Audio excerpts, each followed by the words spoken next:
அது ஒரு கோடைக்காலம். வெயிலின் தாக்கம் சற்று அதிகமாகவே இருந்தது. ஒரு தொப்பி விற்கும் நபர் ஒரு கூடையில் நிறைய தொப்பிகளை வைத்து கூவி கூவி விற்றுக்கொண்டே சென்றார். வெயிலில் இருந்து தப்பிக்க நிறைய பேர் அவரிடம் தொப்பி வாங்கினர். வியாபாரம் நன்றாகவே இருந்தது. அதனால் அவர் மகிழ்ச்சி அடைந்தார். மிகவும் களைப்பாக இருந்ததால் அவர் சற்று இளைப்பாற விரும்பினார்.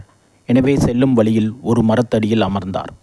இன்று கிடைத்த பணத்தில் தனது மனைவி, குழந்தைகளுக்கு தேவையான பொருட்களை வாங்கி கொடுக்க வேண்டும் என்று நினைத்தார்.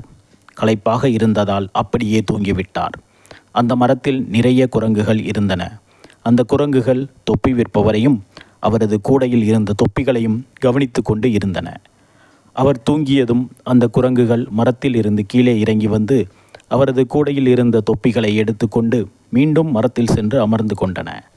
சிறிது நேரம் கழித்து தொப்பி விற்பவர் கண் விழித்து பார்த்தார். அவரது கூடையில் இருந்த தொப்பிகளை காணவில்லை.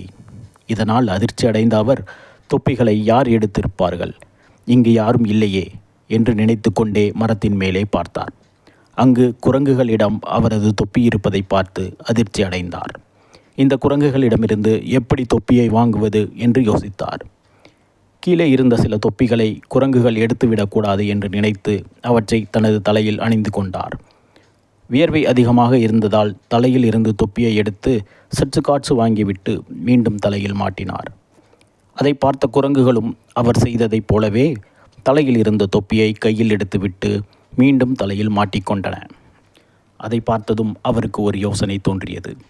அவர் தனது தலையில் இருந்த தொப்பியை எடுத்து தரையில் போட்டார். அவர் எதிர்பார்த்தபடியே அனைத்து குரங்குகளும் தங்களிடம் இருந்த தொப்பிகளை தரையில் போட்டன. இதை கண்டதும் மகிழ்ச்சி அடைந்த அவர் அனைத்து தொப்பிகளையும் எடுத்து கூடையில் போட்டுக்கொண்டு தன் வீட்டிற்கு திரும்பினார். எனவேதான் துன்பம் வரும்போது கலங்காமல் நிதானமாக யோசித்தால் அதற்கு ஒரு தீர்வு கிடைக்கும்.